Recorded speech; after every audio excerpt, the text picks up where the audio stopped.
Hello, ladies and gentlemen. Welcome to my review of the League of Explorers. Let's start right with the first card, Jungle Moonkin.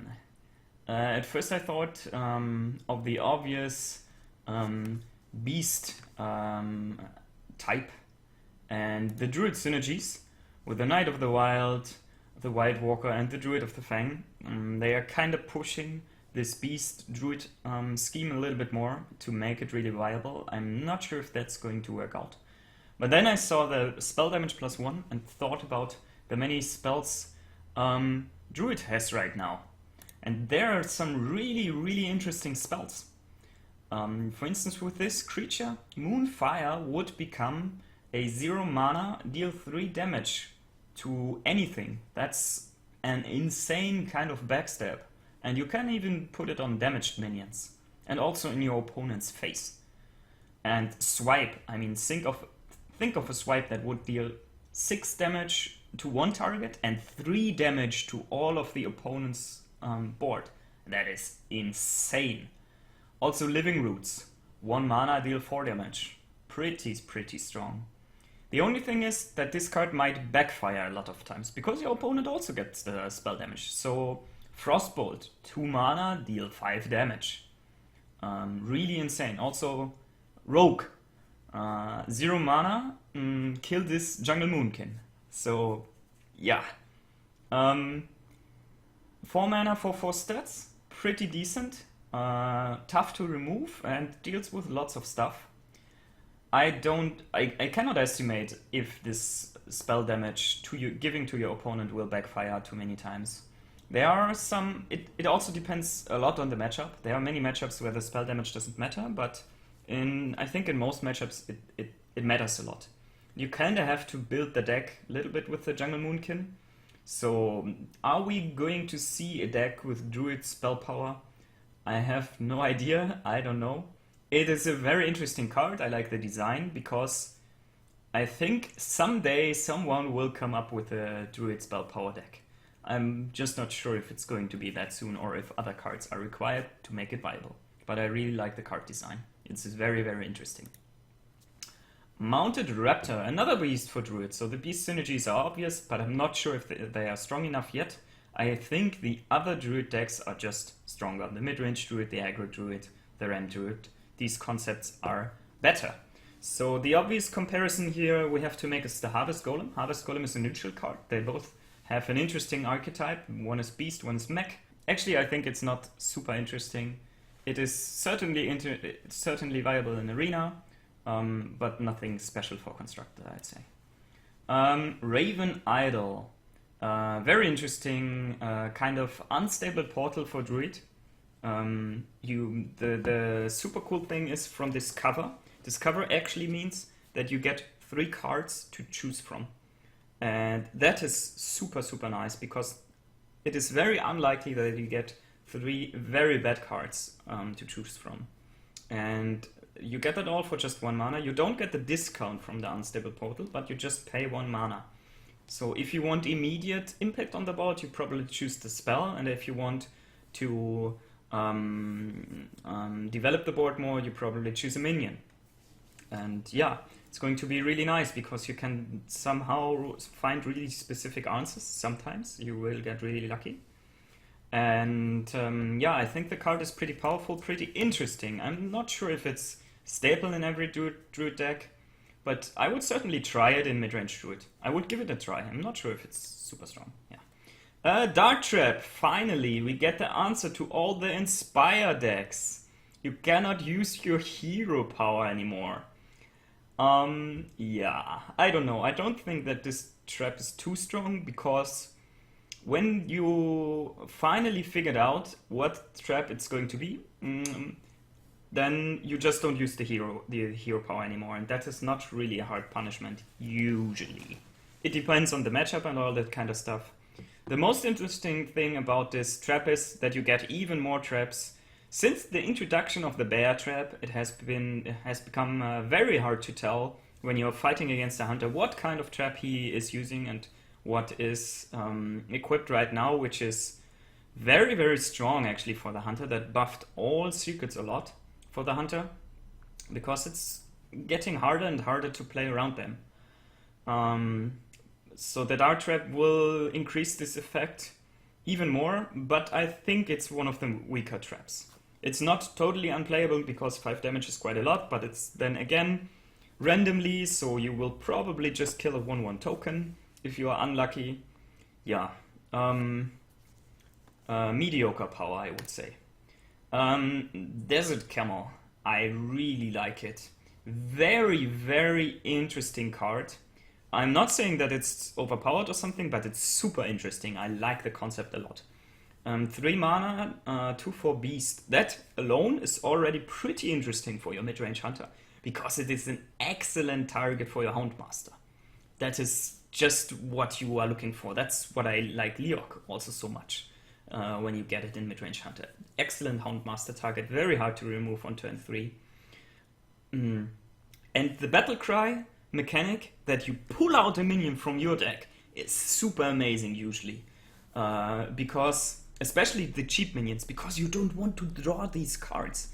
So that improves your mid game and your late game by a lot. And you can pull out something like a Zombie Chow or something like a Web Spinner, whatever you choose is going to be appropriate. You could also play, I don't know, South Sea Deckhand and equip a weapon, and then you get immediately a charge minion. Very, very high amount of possibilities here, actually, what you can play with this. I think probably Zombie Chow is the most interesting one, especially because you want to have the Zombie Chow very early in the game. So this is also pushing the Control Hunter very, very far. Because obviously when you play this on turn 3 and you get a 2/4 and a 2/3 on the board, that is amazing if you would like to control the board and establish your control meta. But, of course, there's a disadvantage. You are also giving your opponent, let's say he's some aggro deck, and you give him a Worgen Infiltrator, or maybe even worse, a Leper Gnome or a Flame Imp. That is pretty rough. But this totally depends on the opponent, and sometimes it can be even an advantage. For instance, against the priest doesn't want to get his Northshire Cleric out. Let's say you played a King's Elec or a Knife Juggler on turn 2, and you kill the Northshire Cleric for free. That is disaster for the priest. Also, imagine a Mana Worm killed kinda for free. That is totally disaster. So it really depends on the matchup, how strong this card is going to be. It's certainly very interesting. Also, there are many decks that don't even run 1-drops. So sometimes the opponent will gain nothing here. Yeah, really interesting card. I like the design and will totally try it out in my mid-range Hunter. Totally. Maybe even build a more control-ish version of Hunter with this. Explorer's Hat. I think this card is pretty bad. Let's make it short. I really think it's another version of Headcrack. You don't have to combo it, but +1/+1 for 2 mana, that is just very, very little impact. It also has anti-synergy with Quickshot, because you refill your hand all the time. That is kinda annoying. And yeah, I don't know. It's not enough impact for 2 mana, even if you get it back all the time. Next card is Animated Armor. This is pretty interesting. I think the ability is somewhat very similar to... It has Taunt and also Spell Taunt. But it's not affecting your 1/1 tokens of the opponent. So they don't have to trade in 1/1 tokens, but everything else kinda has to go in here. As far as I understand the card. The only thing is, I don't really see where the card would be super useful. In Freeze Mage or some defensive decks, I just see stuff like, I don't know, Sludge Belcher being better, but I'm not 100% sure. We will see if some mage expert will be able to make a nice combo deck with this, but yeah, it's also For mid-range decks, it is fairly easy to remove. Not sure where this deck is going to be strong. Ever Real Conjurer or something? I don't know if I pronounced that correct. Very, very similar to the Spellslinger, kinda, or it reminded me of the Spellslinger. It is super interesting for Tempo Mage to discover a spell. You get to choose from 3 spells, so the likelihood that you get an amazing spell, like, I don't know, let's say Flame Strike or Fireball or whatever you just need, is going to be very high, because you're gonna get a mage spell, and it's pretty unlikely that you just get 3 very bad spells to discover. So that is awesome. That is super awesome, the ability. The problem is the stats are super bad unless you control the board. Then 6-3 is pretty interesting. So this is kinda a tech card for Tempo Mage when you are playing a lot of when you're playing against a lot of control matchups. Then you probably want to play this card. But against aggressive decks, I guess not. But the Spellslinger is being played. It is not staple in Tempo Mage, but it is being played. So we will see if this card also finds its way in the Tempo Mage. Forgotten Torch. Deal 3 damage and shuffle a Roaring Torch into your deck.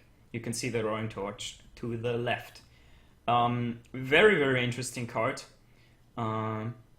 Especially for Freeze Mage, I would say, because in Freeze Mage you have the draw mechanics, where you can draw a lot of cards and you will eventually get the Roaring Torch. And you also, in the early game as a Freeze Mage, you usually need small removal to deal with the early creatures of your opponent. And in the late game, you need a little bit more burst. So I think if you're a Freeze Mage player, you would totally try out to replace your Fireballs in your Freeze Mage deck with the Forgotten Torch. At least it will be tried out. We will see if it's stronger. And in Tempo Mage, I am not 100% sure. It is interesting. I would try it, but I don't know if it's actually stronger than a Fireball. But it's also possible that you just replace a Flame Cannon or an Unstable Portal or something with this card. Or maybe even an Arcane Intellect or something. But the problem is you kind of want the card draw also. So, yeah, not sure. We will see how strong it's going to be. But very, very interesting card. It's actually possible that this card is a little bit too strong, because 3 mana deals 6 damage. That is absolutely insane. I also think I already think that Fireball is pretty much broken. So the Roaring Torch is super broken. And the 3 mana deal 3 damage is really not that awful. The only thing is that you need to draw cards with it, and it doesn't come with card draw by itself. So yeah, we will see if the Forgotten Torch is too bad to kind of include the Roaring Torch with it. Tough to tell right now. Next card is Anything Can Happen. Oh man, this card! I love the name, and the design is super interesting. Summon 7 Murlocs that died this game. So for 10 mana, this card better crushes everything. But it kinda does. If you just play Old Murk-Eye in your deck and just let Old Murk-Eye die, I think you get 7 Old Murk-Eyes immediately. If your board is empty. That is in Paladin most of the time not the case, but even if you just get 5 Old Murk-Eyes, they will buff each other. So if you get 7, you actually get 7, 8, 4 minions with charge. That is insane. I don't think that you want to combine this with the Murloc Knight in Paladin, because you probably get too many bad Murlocs, but I'm not sure. We will see if this card will... This card could actually be something for a control paladin to be used as late game burst. You just run Old Merc Eye, lots of card draw, lots of things like Equality and Wild Pyromancer, and Enter the Colosseum. So you have lots of board clears, you have Consecration, this kind of stuff to deal with the early game board, and then in the late game you just have this super combo to kill your opponent. That could actually enable Control Paladin. But I don't... Yeah, I mean, it is super late game fuel for your Murloc deck, but yeah, I think 10 mana is just too slow for a Murloc deck, in my opinion. So I think it is actually something for a slow Control Paladin. Not sure if it is the enabler the deck needs, but that was... I tried Control Paladin last season, and I was missing some late game threat that would finish the opponent, like... That would be super heavy, and this could be the answer. This could really be the answer. Keeper of Alderman, whatever you wanna call it. 4-drops have always... you have always... Keeper of Alderman, Keeper of Ulderman. You have to always compare the 4-drop against the Piloted Shredder. And first of all, the stats seem pretty similar, but the Keeper seems a little bit weaker. But the effect is somewhat similar to the Elder Peacekeeper. Somewhat. But more interesting, actually, because let's say you have a Silverhand Recruit, you buff your Silverhand Recruit to 3/3. That is actually super strong, because the Silverhand Recruit might be able to attack that turn already. And then... if your opponent has Dr. Boom, you can also choose to reduce the Dr. Boom, the 7/7, to a 3/3. That is also pretty strong. And you can also use this to heal your minions. Let's say you have some, I don't know, some damaged 5/1 or something, and you choose to make it to a 3/3. Not too bad. Very interesting card. We will see if it's strong enough for mid-range Paladin. I would certainly try it out. But on a naked board, it's certainly weaker than a Piloted Shredder, that's for sure. So you need to have minions on the board to make this viable. But if your opponent has a third on the board and has a 5/5, why not use this to make the opponent's 5/5 a 3/3? Very interesting. Sacred Trial, more fuel for the almighty mysterious challenger. Boo! No, not really. Because I think it is worse than Repentance. Yes, the minion gets destroyed, but I'm already quite happy if the opponent plays Mysterious Challenger and I have 3 minions on the board. That is a very, very good sign. That means I can already contest the Mysterious Challenger. And I can kill my minions before I play more minions. So it's easy also to play around this secret. And you also kind of play around the same way like Repentance. Because first you play your weakest minion. And if your weakest minion gets destroyed, so yeah. I mean, you need to have a weak minion, so there are some rare circumstances when Sacred Trial would be very strong, but that is super rare. And Secret Paladin lists are already cutting out the Repentance, because it is sometimes considered to be too weak. So I think this is not a buff for the Mysterious Challenger. I think this is actually one of the weakest card of the set, because it is so easy to play around and the impact is not that strong. Because most of the time this card will not even trigger. Entomb. Priest gets its own recycle, but it's just so much stronger than recycle, because the minion is shuffled into your deck.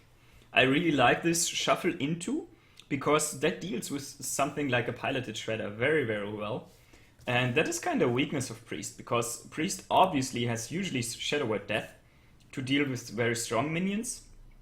And then they have Shadow Word Pain for the small minions, but they have nothing for the 4 attack minions. And now finally they have also an answer for the 4 attack minions. Or you can shuffle your opponent's Dr. Boom into your deck. So there's in the controlled priests, there's a lot of discussion most of the time if you should run 2 Shadow Word Death or 1 Shadow Word Death, because they are somehow oftentimes stuck in your hand and you have no target for them. And I can imagine that you would like to run 1 Entomb and 1 Shadow Word Death now in your deck. The only question is if 6 mana is too expensive. That depends on the matchup. Against Face Hunter, it's definitely too expensive. But on the other hand, Shadow Word Death also does nothing against aggressive decks. So, and there's still usually 2 copies of Shadow Word Death in Priest. So I think you want to add 1 Entomb, but we will see. Excavated Evil. Deal 3 damage to all minions. Shuffle this card into your opponent's deck. So at first I thought, why would you give your opponent the chance to have a board clear? But then I thought, okay, you are also most likely you design a deck around this and you mill your opponent because you give your opponent a card that is not useful. Because let's say your deck does not run many minions, or you just run minions like Ysera, which really don't care about 3 damage.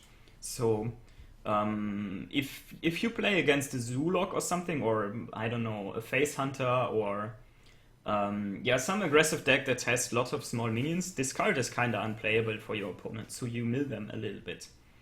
But I still don't see that it's stronger than Holy Nova, because Holy Nova also deals the damage to the opponent's face, and the heal to your minions just has so much synergy with all the priest cards, with the Northshire Cleric, with the Shadow Boxer, with the Holy Champion, all this kind of stuff, with the Light Warden. I don't see how you could run this Excavated Evil over Holy Nova, but yeah, we will find out. Museum Curator, whatever. Very similar to Novice Engineer, but very interesting. You get to choose the card you want to draw here. And Death Rattle cards are pretty interesting, I would say. The only thing is, what I'm concerned about when I see this card, 2 mana, 1/2, that is almost no immediate board impact. And usually the game is so aggressive right now that you want immediate board impact always. And for 2 mana, this is contributing almost nothing to the board. Yes, you may draw your Death Lord if you are really in trouble because your opponent is flooding the board and you need a defense. That could be really strong, but yeah. I think the immediate game impact of this card is too weak to being played. But it's interesting, and in slower control matters, it can be played. Pit Snake. Why do I show the Argent Squire here? Because the Argent Squire, the minions with Divine Shield, don't die to this effect of the Pit Snake. Because it doesn't damage the minion. I think it is a very decent arena card. I'm not sure if it's strong enough for Constructed. It will deal with the opponent's 2-drop. It is very interesting against Druid's Danasus Aspirant. Then the Druid cannot play this card. Very, very interesting. Also very interesting against Dragon Priest. Oh boy. You don't want to play your Wormwrist Agent or even your Twilight Guardian into this one here. Or your Dark Cultist or something. Very, very interesting. Because Priest has also a hard time to find pinks unless they're running the Wild Pyro. So, yeah. Interesting, but I'm not sure if it's strong enough, and I don't see it really being a staple in Rogue. Tomb Pillager. Comparison to Piloted Shredder always required for 4-drop. I think this is a fine arena card, but for Constructed, the Piloted Shredder is just better. Slightly better. It is very close, actually. You can give it a try, because the coin sometimes enables huge combos for Rogue. Very important for Rogue to get a coin. And 4 mana, 5/4, really not that bad of stats. Pretty good stats. Especially in aggressive decks. But still, I think in Oil Rogue, you want to have minions on the board for your Tinker's Sharpsword Oil. So, close. You can try it, but I think the Shredder is stronger. Unearthed Raptor. Here I have the Pilot the Shredder to the right because you need to have a minion out like the Pilot the Shredder to make this card worthy. That is the negative effect. The stats are super strong. 3 mana, 3/4. Very, very strong stats. Oops. 3 mana, 3/4. Very, very strong stats. It seems like that all classes are getting now their personal spider tank. Yeah, the problem is the battle cry only triggers if you have a minion on the board. And I think on turn 3 for Rogue that is hugely hard to achieve. But it can be something for Control Rogue. Let's say you coin out a Harvest Golem and then you follow this on turn 3. It is an option. It is on the edge of being viable, but you need to have a deck with this with lots of death rattles. Everything is awesome! Yeah! Amazing! I love the idea of this card. I love the name, and I think it's actually super powerful. I think this is what Shaman needed to enable Murloc decks, because you are actually able to play this on turn 4 or on turn 3 even. You have the Murloc Tidehunter in your deck, that's giving you 2 Murlocs on turn 2, and then you play any 1 mana Murloc on turn 1, and then on turn 3 you already have 3 Murlocs out. So then you could coin, yeah, everything is awesome. And there's also one other interesting card, the Murloc Tinyfin. That is 0 mana, reduce the cost of this card by 1, and have another target for this card. That is insane. So on turn 3, without the coin, you play, and if your opponent doesn't immediately answer one of your Murlocs, you would have 2 Murlocs from the Murloc Tidehunter, 1 drop, and the Murloc Tinyfin, and they all would get buffed. So that makes probably 3/3 creatures and 1 4/3 creature on turn 3. That is insane. I think this is what the Shaman Murloc needed to get viable. But yeah, we will see. Maybe it's just a gimmick and you're not able to pull it off. But with the Murloc Tinyfin, you just save the Tinyfin when you have this in hand and play it on the same turn to reduce the mana cost. And yeah, that is a very strong synergy here. Rumbling Elemental. Shaman gets its own Flame Waker. I think the stats are very interesting. 4 mana, 2/6, that is decent. It is not super aggressive, but it is very hard to remove. But I think the effect is not as strong as the Flame Waker effect, especially because the 2 damage is dealt to 1 enemy, so you might overkill small minions, and also because certain other stuff is missing. You don't have the Sorcerer's Apprentice to reduce cost of Battlecry minions, and the Battlecry minions, yeah, there are some interesting 1 mana Battlecry minions like Abusive Sergeant or Elven Archer, but that's it. And so the Battlecry minions are usually pretty expensive, the ones you want to include in your deck. And these cheap spells like Arcane Missiles or Mirror Image that make the Flame Waker so strong, they are missing kinda.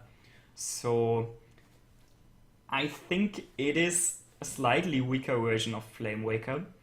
I'm not sure if the Rumbling Elemental deck for Shaman will be strong enough. There is another synergy. There's Bronzebeard.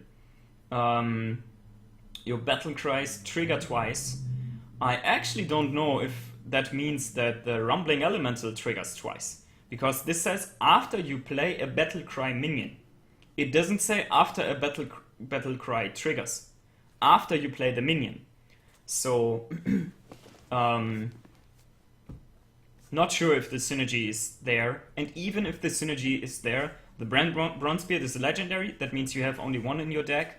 And that probably means that the synergy is not strong enough, even if it is there. But we will see. Maybe there will be a new Rumbling Elemental Shaman and it is viable. Not sure yet. I think it's slightly too weak, but interesting card. Tunnel Truck.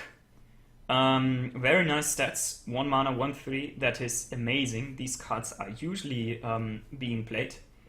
But I still would argue that it is a strictly weaker mana worm, because you don't want to get overloaded. You don't want to play overload cards. Because what everybody is missing about overload is the price you pay on the next turn. Let's say you play the Tunnel Truck on turn 1 and follow up with a card that overloads for 2. Let's say you coin out your wolves and overload for 2, and then the board is filled with 2/3 taunt minions and a 3/3 Tunnel Truck, but then you skip your next turn, kinda. Interesting card, but again, Shaman has the problem that the cards are slightly weaker than the cards of the other classes. I think Mana Worm is just stronger because you usually want to play spells, and you usually don't want to get overload, even though the buff on the Tunnel Truck is higher. But this one certainly has to get removed, so if you crackle on turn 2, well, then you can, let's say, follow up with a Totem Golem, or yeah, but still, I don't know. Overload is just bad. That's the issue with this card. You pay the price on the next turn, and that is pretty rough usually. Oh yeah, Totem Golem again. Curse of Rafan. Give your opponent a cursed card. While they hold it, they take 2 damage on their turn. This is interesting for mill decks. There is no mill Warlock so far, so I don't really see it right now. If you give this spell to a Tempo Mage, it's not even that big of a deal. You basically pay 2 mana that your opponent also has to pay 2 mana. That is interesting for aggressive decks, but I don't see it being quite strong enough. But it's on the edge of being viable. There are certainly people who will try this card out. Dark Peddler. The effect is actually pretty amazing, and there are lots of strong one-cost cards in Warlock. So you have the potential to get a Flame, to get a Mortal Coil, to get a Soulfire, to get a Zombie Chow, to get an Elven Archer when you really need a ping or something like that. Yeah, strong card, I would say. 2 mana, 2/2 stats is decent. So it's basically very similar to the Novice Engineer, but you get to choose the card you draw. So yeah, I think this card is going to be played a lot. Reliquary Seeker. I think you will be able to trigger this with Implosion and Haunted Creeper and Nerubian Egg and this kind of stuff in Zoo. You will be able to trigger this, but Sea Giant is just so much better. It's kinda unfair to compare a 1 mana card with a 10 mana card, but the synergy is really what you have to compare. When you have already 6 minions on the board, you get a 5/5 for 1 mana. That is obviously strong, but when you already have 6 minions on the board, you are winning anyway, right? So, maybe not winning anyway, but you're in a pretty good position anyway. And when you have 6 minions on the board, your Sea Giant will only cost 4 mana. And the good thing about the Sea Giant is that it also reduces the cost for the opponent's minions. So that means the Sea Giant is so much more viable in so many more situations. So there will be very, very few situations when the Sea Giant would be unplayable, but the Seeker would be a 5/5. So then there's only the worst case, let's say, when the Sea Giant is too expensive. Let's say there's just 1 creature out, and then you play the Seeker, and then you have a 1/1 for 1 mana. That is really not what you want. I think this card is too weak to being played, especially when you compare it with Sea Giant. Cursed Blade. Well, the warrior weapons always have to be compared against the Fiery War Axe, the cheap ones. The expensive ones you have to compare against the Death Bite. The Cursed Bite seems interesting because 1 mana, 2/3, wow. That's some power. That is insane. The only problem is that you take 6 damage if you want to remove a Knife Juggler. Ouch! I think Fiery Warx is strictly stronger. Interesting arena card, definitely the Cursed Blade. If this card can work in any class, it's certainly Warrior because of the armor up and the shield block and that kind of stuff. But yeah, to me it seems like a slightly weaker Fiery Warx. Also because you usually don't want so much durability on a weak weapon, especially not on one that's dealing damage to your hero. So I think the Fiery Warx is just better for constructed. Fierce Monkey, the bolster deck is coming! Yay! No, I don't know. Spider Tank for the Warrior. Very interesting. It is a beast, so awesome arena card, I would say. Super awesome arena card for the Warrior. Not sure if it's going to be strong enough for constructed. The bolster deck, I don't really know. I tried it actually. I really tried it, boys and girls, but well, the taunt minions were basically missing. So this is a taunt minion. It's certainly making the bolster deck slightly stronger, but not sure if it's going to be strong enough. I don't know. I really don't know. Is this something for Control Warrior? It's basically contesting something like Bash. And I think, yeah, here you basically have 3 damage on the board and get 4 health. Not too bad. Very similar to Bash, just the impact is not immediate. But it can deal even more damage. So, yeah, it's worth a try in Control Warrior, I would say. We will see. Obsidian Destroyer, another Hogger, right? Nah, not really. It's more another Dr. Boom, I would say. Not compared in strength, but that's kind of the card you should compare it to because it's a 7-drop, I would say. I mean, the effect is very similar to the Hogger, but the stats are more similar to the Boom and the mana cost also. So yeah, I mean, you kind of can compare it to both, to Hogger and Dr. Boom. I think this is maybe a budget version for Dr. Boom. If you cannot craft the Boom yet, but you want to buy the expansion or something, or you want to invest the gold into this card, yeah, it's very similar to Dr. Boom because you get a 7/7 and you get 1/1/1. The 1/1 is strictly worse than the Boombots usually, unless you need Taunt. But for your Control Warrior, it's really an interesting card and you might want to include it. Especially if you run Varian Rin. Because Varian Rin usually suffers from the Battle Cry minions. You don't want to pull out the Battle Cry minions out of your deck and play them immediately. But the Obsidian Destroyer, that is something you really want to pull out of your deck when you play the Varian Rin. That is super strong. And the effect triggers immediately. That is also super strong. So it's an interesting card, but I think in the classic standard Control Warrior, the Dr. Boom will just be stronger, and also the Baron Geddon should also be slightly stronger. But it can be a budget version for Baron Geddon or Dr. Boom. Because this card has to be removed and it's bringing a taunt minion, yeah, it is interesting, certainly. Ancient Shade, 4 mana 7/4 with a severe disadvantage. I imagine that when you draw the 7 damage card, you still draw another card. That's how I imagine it, how I will evaluate this card.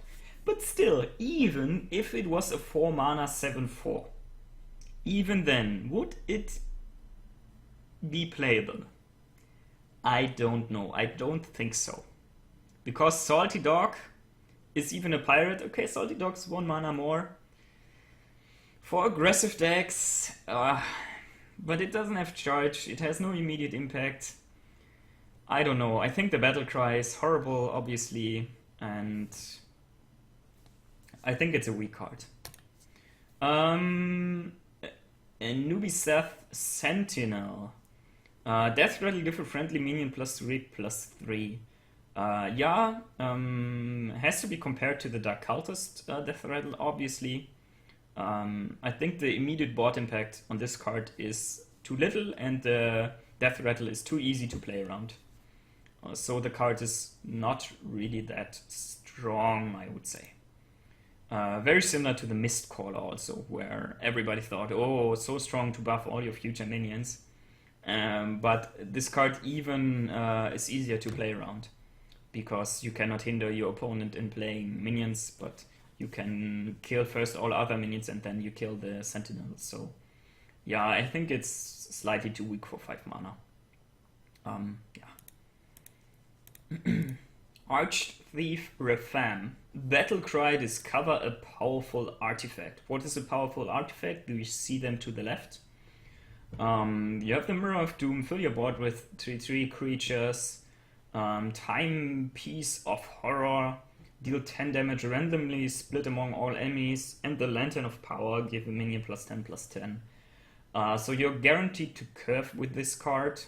Most of the time, I guess you want the Mirror of Doom. But it's nice that you have the ability to choose from different cards.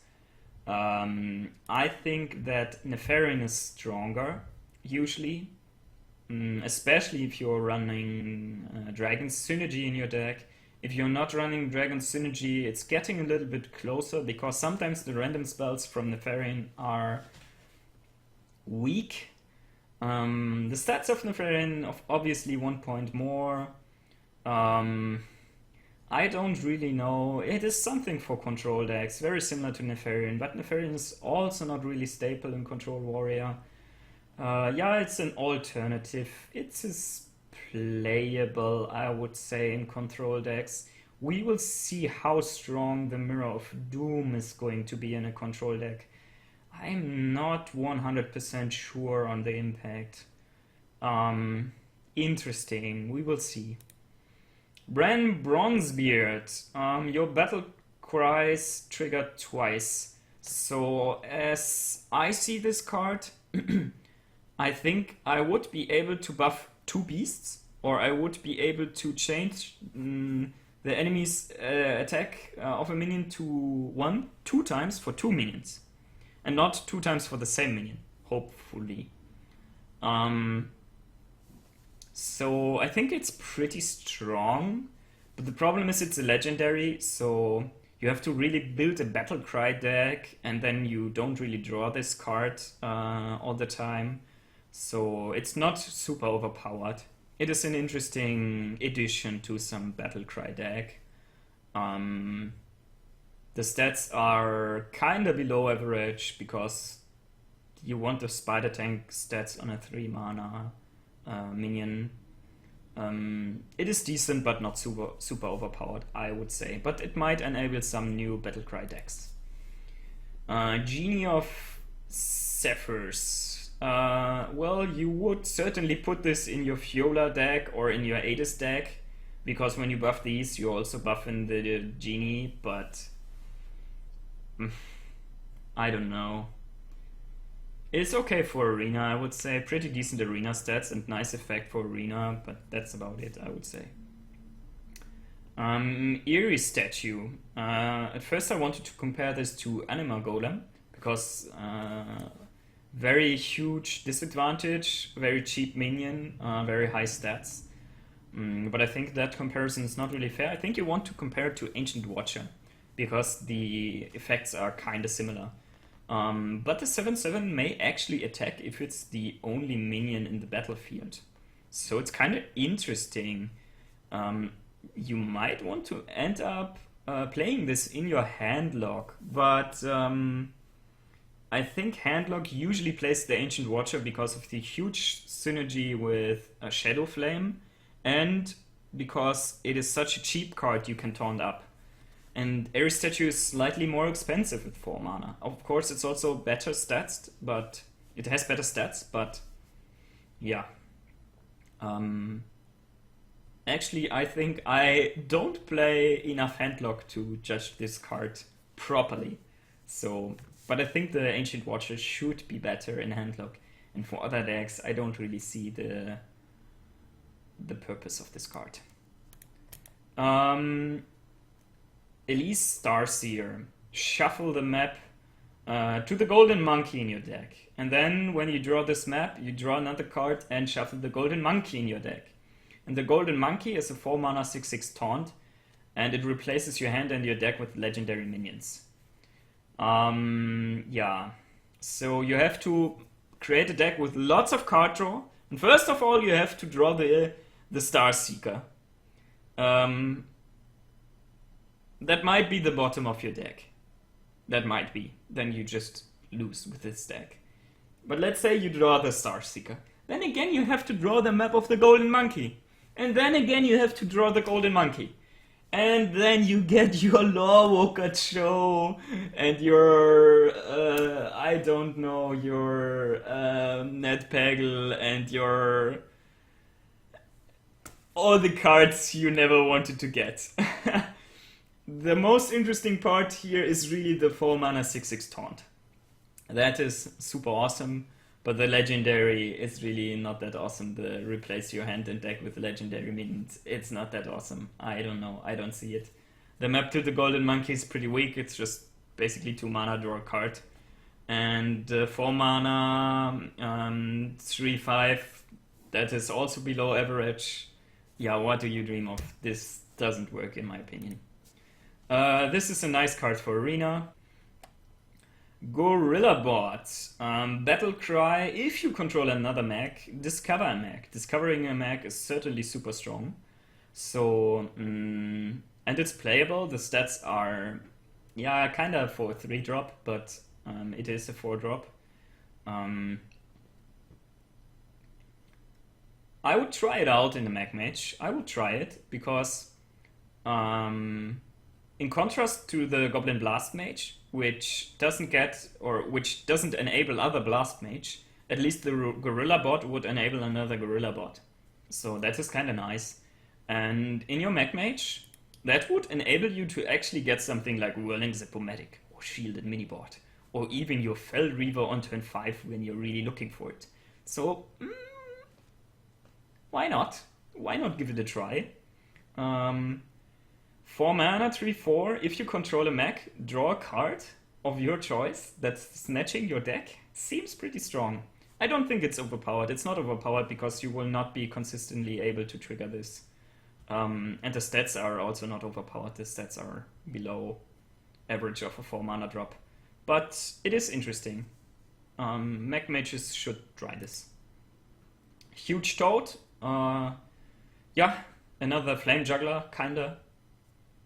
Not too interesting. Decent arena card. Jeweled Scarab. Battlecry, discover a 3-cost card. So you're guaranteed to curve here, but 2 mana, 1/1 stats. This is another nerf for your Ram Wrangler. Pretty weak Ram Wrangler output here. I don't see it. Naga Sea Witch. I actually don't know what to think about this card. This card might enable new decks. You cannot play decks without low-cost cards. That is impossible. It doesn't work. You need to play cards in the early game. If not, you fall behind too much and die very fast. So this card will increase the cost of your cheap cards. And that is usually pretty bad. But you will be able to play something like Nefarian, or I don't know, Werin Rin, or some really big cards, Scenarios, some really expensive stuff on turn 6. If the 5/5 doesn't get removed. And it's pretty hard to remove a 5/5 on turn 5. That is pretty strong. So this might be very interesting for all control decks out there. But I'm not sure because there's some disadvantage involved, you know? You cannot play your cheap cards anymore, you can just play your expensive cards. And they get cheaper somehow, so... It is very interesting that you can always play this card on turn 10 with any other 10 mana card or 9 mana card. Very similar to Aviana. But yeah, maybe it is even something for your Aviana deck. I guess so, because the effects are very similar. Murloc Tinyfin, yeah, small nerf to the Murloc Knight, stats-wise, but yeah, very interesting with anything can happen. Also decent for your Murloc deck, I would say. Reno Jackson, yeah, I think this card is interesting for Freeze Mage. or for slow control decks to heal. Probably hand block. This could replace one heal bot in the control decks. Nice, but I'm not super hyped about this card, let's say. Sir Finley Murgleton. I like the name a lot. I guess it's keeping the Murloc Knight even, yeah. So Battlecry discover a new basic hero power. Many people mentioned that this is super interesting for Shaman if you want to get rid of your pretty weak hero power. You even get to choose what hero power to replace with. And if you are looking for specific hero power, you also have a decent chance to get the specific hero power you want to get. You can certainly play it in your Murloc deck. I think this is something you want to play in your Shaman Murloc deck. And you want to probably aim for the Warlock hero power, something like that, to get card draw. And the stats are amazing, obviously. This one with anything can happen, oh man, I like it. Amazing. Summoning Stone. This card we already experienced kinda in some previous brawls, where every spell would summon a random minion of the same cost. And then the druids were crushing because you would just play Force of Nature, Starfire, Swipe, and innovate even more expensive spells. Yeah, the question is if the Summoning Stone itself enables a new deck. I don't really think so. This can be interesting for maybe Echo Mage or something, because the minion certainly has to get removed, because if you don't remove it and your opponent plays Flame Strike and gets a 7-drop, that is insane. You have to remove that unless you can kill your opponent. And the 0/6 is kinda hard to remove, but yeah, I don't really see the deck working that well, but we will see, we'll find out. Tomb Spider. I think you have to compare the effect to the King's Elect, because most of the time, actually it's better than the King's Elect, because most of the time you will discover a pretty strong beast you are looking for. Because there are many interesting beasts, and you can, for instance, just perfectly curve into a Kodo or a Tiger or a Rhino or something on turn 5. That is interesting. The only problem with this card I see is that the immediate board impact is really low. Turn 4, 3/3, that is super weak. That is even below a 3-drop. So unless you are ahead on the board, you cannot really play this kinda on turn 4. I think it's a little bit too weak. The King's Elect is much stronger because the King's Elect has very, very decent stats for turn 2. And here you can already see that the 2-drop is most of the time able to deal with this 4-drop, which is pretty bad. The card draw is nice, but I don't think it's strong enough. Especially because Hunter decks are usually very aggressive. So the Wobbling Runts. I don't understand this card. 6 mana to 6. That is awful. The Death Rattle is kinda nice, but also not OP. I think I would not even consider this card for 5 mana. I don't know, because the problem is it doesn't die so fast. You don't get to have the Death Rattle. Do you want to combine this with Defender of Argus or Sunfury Protector in your control decks? I don't really see it. I mean, compare this to Savannah Highmane. That's just so much stronger. I don't see the purpose of this card, I'm sorry. Alright, that's it. Please leave questions and critics in the comments as always. Follow me on Twitch or subscribe to my YouTube channel if you'd like to see more of this. Bye bye.